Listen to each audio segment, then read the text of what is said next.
Happy Thursday. Definitely need coffee today. A bit chilly and getting ready for the rain to come in. My mind is going 100 different directions this morning, so I'm hoping I can tie all of this together. Um, I just finished reading a paper that a student at an Episcopal school wrote about his experience of visiting someone else's church and being rejected in being allowed to take communion. I won't say what the church was or what the denomination was, but he was processing it because he's a student at an Episcopal school. He's studying and committing himself to um, all of the teachings and everything that's going on in the school, and yet there was another religious organization, institution, whatever you want to use, that wouldn't let him feel included. And he's processing that and goes like, what happened? What's not right? What am I missing? What's broken? What are we all missing that allowed us to create a division that said, hey, if you're on this side of the line, you're okay. If you're one of us, if you think like us, do things like we do, jump all through the hoops, make it to the end of our spiritual ninja warrior obstacle course, and you make it to the other side and you can hit the buzzer, then you can take communion. And one of his points that I found really interesting was he asked the hypothetical question. Let's say Jesus was in the upper room, they had just shared the Passover meal, and now he was introducing this new tradition to them, the breaking of the bread and the taking of the cup. And he said, what if there had been a knock on the door and some other people wanted to join him? What would Jesus have said to those people who joined him?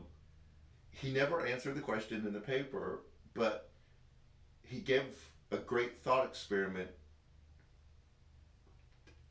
for hopefully his professor and for me, and that is, what barriers do I create that you have to pass in order to belong to where I belong? The reason why this paper hit so strongly is we're 2 days after Election Day. We're still processing what everything means and what happened. But I know now there's this conversation and this push that we've been saying all along. We do this every 2 or 4 years. What does it look like to work towards unity? To create this environment, this space that allows people to move closer together in spite of being really different. And the first thing that came to mind is Janet's and mine's streaming preferences. We have a large overlap, which is kind of surprising. There's a lot of things that we really like that are kind of the same, but she has some things that I know that she really likes, and I have some things that I really like that don't overlap. And there's this gift that she gives me, and this gift that hopefully I am giving her, and that is joining in someone else's preferences and the way they're wired, and then creating a shared experience, even though there may not be a lot of overlap in preferences. So I think about communion and creating barriers that keep people away.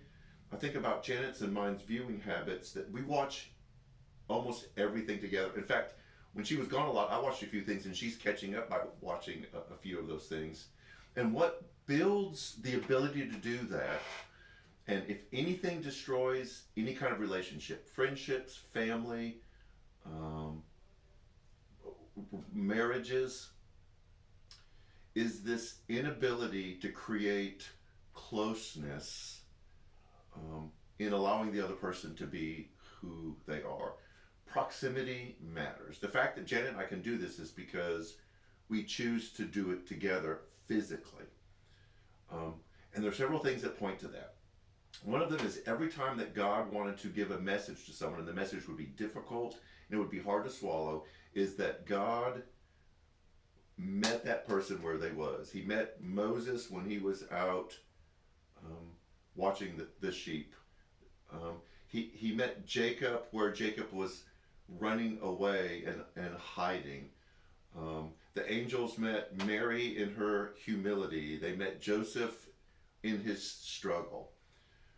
And God always hears the situation of the people that he's meeting to because he moves toward them. And I think about this church that denied communion to this young man is there was no attempt to move toward him.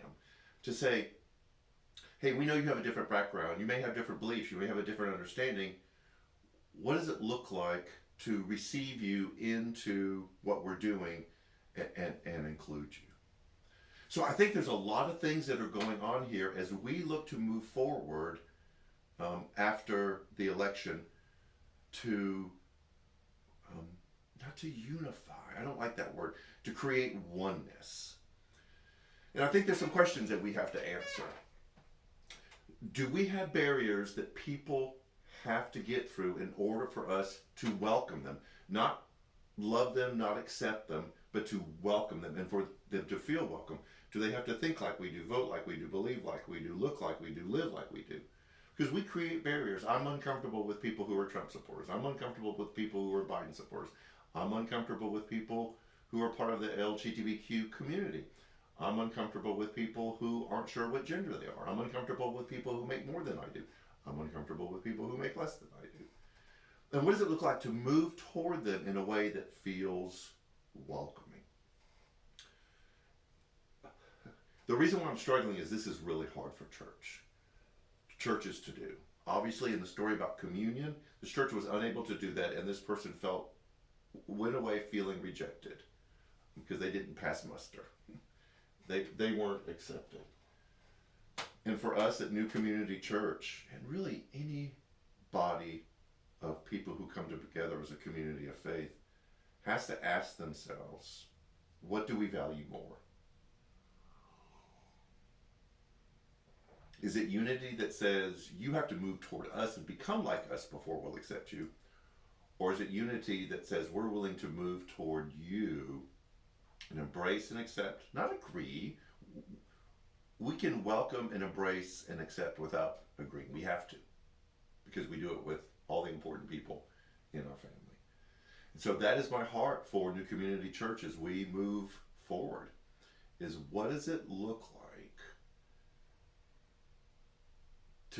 to value people and unity so much that we're willing to intentionally move toward people who are different than we are.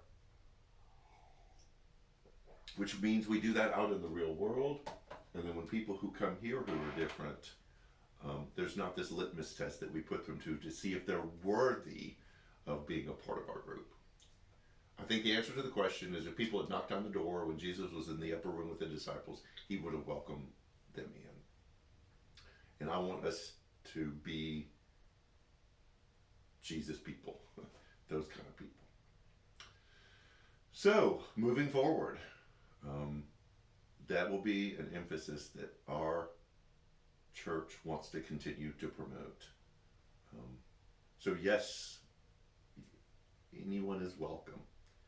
And I want to challenge our own people. What does it look like in your everyday, ordinary walking around life to move people toward people who are different than you? I mean, really different than you. This Sunday, we have a guest speaker. The return of a former staff person, Stephen Cole, is going to